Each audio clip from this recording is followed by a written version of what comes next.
Good morning everyone. 24-25 साल से independent gardening कर रही हूँ। ऐसा कभी नहीं हुआ लाइफ में कि इतनी मैं कंफ्यूज हो गई हूँ कि किस पौधे को हटाऊँ और किस पौधे को रखूँ। इस टाइम पर सच में अब इसको मैं गार्डन तो कोई भी बोल ही नहीं सकता। ये एक ऐसा जंगल है जिसमें सिर्फ देखिए इतनी सी जगह रह गई है चलने के लिए चारों तरफ, मतलब कहीं जगह ही नहीं बची है।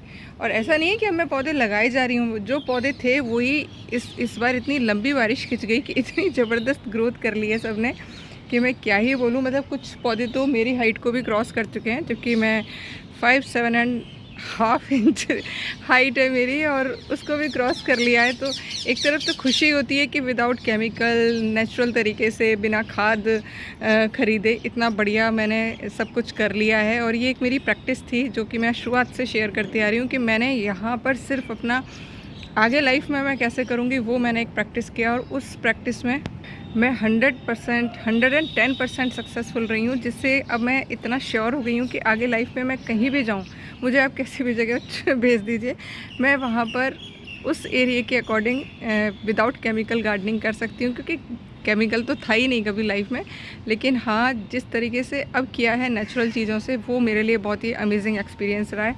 तो भाई अभी तो मुझे बहुत सारे लोग पूछ रहे हैं कि मैम सर्दियों के पौधे बताइए, बीज बताइए कौन से लगाएं। तो आप खुद बताइए मैं यहाँ पर क्या कर लूँ और कैसे कर लूँ। मतलब हालत ये हो रही है कि कुछ भी हटा नहीं पा रही हूँ। इतने सब खूबसूरत हो रहे हैं, सब अपना 100% दे रहे हैं, तो मैं कैसे हटा दूँ इनको। मुझे नहीं लग रहा है इस बार मैं सर्दियों के बीज लगा पाऊँगी। सिर्फ आपको कह सकती हूँ 13 तारीख है, 13 तारीख को जो पौधे शुरुआत के टाइम से ही आने शुरू हो जाते हैं वही लगाइएगा। मैं जो ग्रुप है अपना एबी वाला उसमें आपको शेयर कर दूँगी। एक मेरे पास मैसेज कहीं से आया था वही मैं फॉरवर्ड कर दूँगी, क्योंकि वो बहुत लंबा है तो लिखना मेरे लिए पॉसिबल नहीं है। उसमें आप ये देख सकते हैं कि कौन सा बीज कब लगाना है और किस टाइम पर लगाना है। टाइम तो क्या, डेट तो पता ही है आपको कि फूलों वाली डेटों पे फूल वाले, फल वाले पे फल वाले, पत्ता वर्गीय पे पत्ता वर्गीय, लेकिन एक दो डेट ऐसी होती हैं जिस पे हम हर एक तरीके का बीज लगा सकते हैं। तो वो आप फॉलो कर लीजिएगा, मुझे लगता है आप अच्छे से कर पाएंगे। दूसरा मैं क्या लगाने वाली हूँ, तो देखिए जैसे कि मैंने आप लोगों को बताया इस बार मैं थोड़ा सीड सोइंग लेट करूँगी। उसके पीछे पर्सनल रीज़न है, क्योंकि एक तो देखिए गार्डन में कहीं भी जगह नहीं है। तो पहले तो मैं जगह थोड़ा बारिश मतलब आनी बंद हो तो मैं जगह करना शुरू करूं। कल 4-5 परसों की थी पॉट रूट फिलिंग की थी, उसके बाद से फिर से लगातार बारिश आ रही है तो मैं कर ही नहीं पा रही हूँ काम टेरेस पर। तो भाई ये हो रहा है मेरे साथ, मतलब मेरी लाइफ में मैं इतना कंफ्यूज जैसे बताया कभी नहीं हुई। दूसरा एक चीज़ और बोलना चाहूँगी, बहुत ही कम लोग ऐसे होते हैं जो कि बहुत ही मतलब मैं आज बताने में अच्छा लग रहा है कि कुछ ऑनलाइन सेलर आज भी ऐसे हैं जो कि आपको रियलिटी बता देते हैं कि मैम इस टाइम पर वो पौधा मत खरीदिए, फरवरी के बाद खरीदिए। क्या, क्योंकि आपके पास पहुंचने के बाद कोई गारंटी नहीं है कि वो चलेगा या नहीं चलेगा। मैंने अभी आप लोगों के साथ एडेनियम का शेयर किया।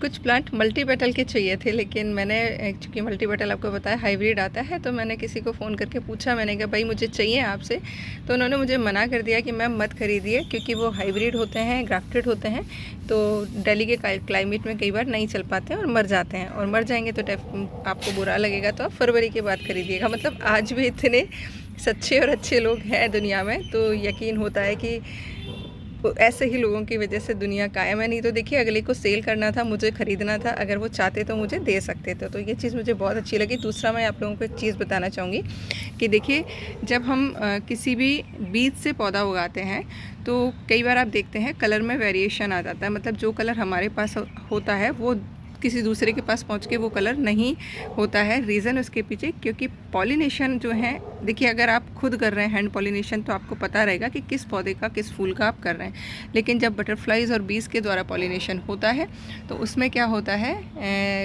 मतलब थोड़ा बहुत वेरिएशन आ ही जाता है। जैसे कि मैं देख रही हूँ अपने यहाँ पर अपराजिता का, तो मैंने बताया ही है आपको कि हर बार थोड़ा बहुत लाइट कलर मतलब कलर में चेंज आ जाता है, क्योंकि मेरे यहाँ हैंड पॉलिनेशन नहीं होता है, मेरे यहाँ बटरफ्लाइज और बीज ही करती हैं पॉलिनेशन।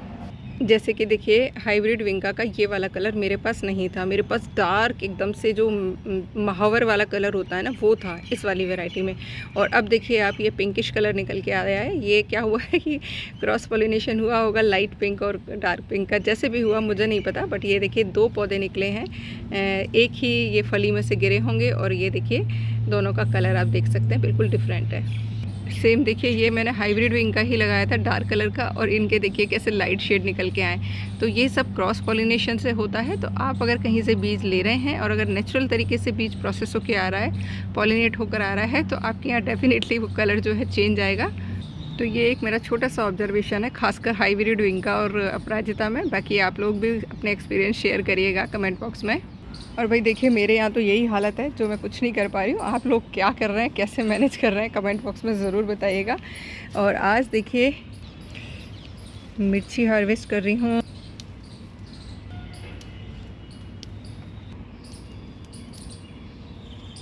और इस बार मेरे टेरेस पर काफ़ी सारी वैरायटी की मिर्ची जो हैं उग रही हैं। और ये देखिए, ये तो कितनी लंबी है, तीखी है। एक ही मिर्ची सब्जी में डाल दो तो आपके लिए सफिशिएंट है। तो देखिए, आज के लिए काफ़ी हैं। तो भाई ये है मेरी दुविधा, आप लोग कैसे क्या मैनेज कर रहे हैं बताइएगा ज़रूर। क्या पता मुझे भी कुछ इंस्पिरेशन मिल जाए या मुझे भी कुछ आइडिया मिल जाए, क्योंकि मैं बिल्कुल भी कुछ भी नहीं कर पा रही हूँ। सुबह के टाइम होता है और मैं कर सकती हूँ, उस टाइम बारिश आ जाती है। दोपहर में जो बारिश वाली जो धूप होती है हल्की फुल्की, और उसके बाद जो ह्यूमिडिटी होती है उसमें काम करना मुश्किल हो जाता है। शाम को इतने मच्छर हो जाते हैं कि रुकना थोड़ा मुश्किल हो जाता है। और चूँकि अभी वायरल बहुत ज़बरदस्त फैल रहा है, तो थोड़ा डर लगता है कि कोई मच्छर काट गया तो बस हो जाएगा काम। इसलिए मैं करती नहीं हूँ, थोड़ा बहुत ही आके बस हल्का फुल्का करके जाती हूँ। तो आप लोग ज़रूर बताइएगा। और प्लीज़ वीडियोस पसंद आते हैं तो लाइक कमेंट एंड शेयर ज़रूर करा करें, क्योंकि ना तो लाइक के पैसे लगते हैं, ना ही कमेंट के पैसे लगते हैं, ना ही शेयर के पैसे लगते हैं। और जिन लोगों को टेंशन है कि मेरी उससे कमाई हो जाती, तो उसके लिए भी टेंशन फ्री रहे। गार्डनिंग में कोई ऐसी कमाई नहीं होती है भाई, खासकर मेरे चैनल पर तो नहीं है। मेरी तो एक कोशिश है गार्बेज टू ग्रीन की, जितने लोग उस चीज़ को थोड़ा सा इंस्पायर होकर कर सकते हैं तो करिए, यकीनन मैजिक होगा। Once again thank you.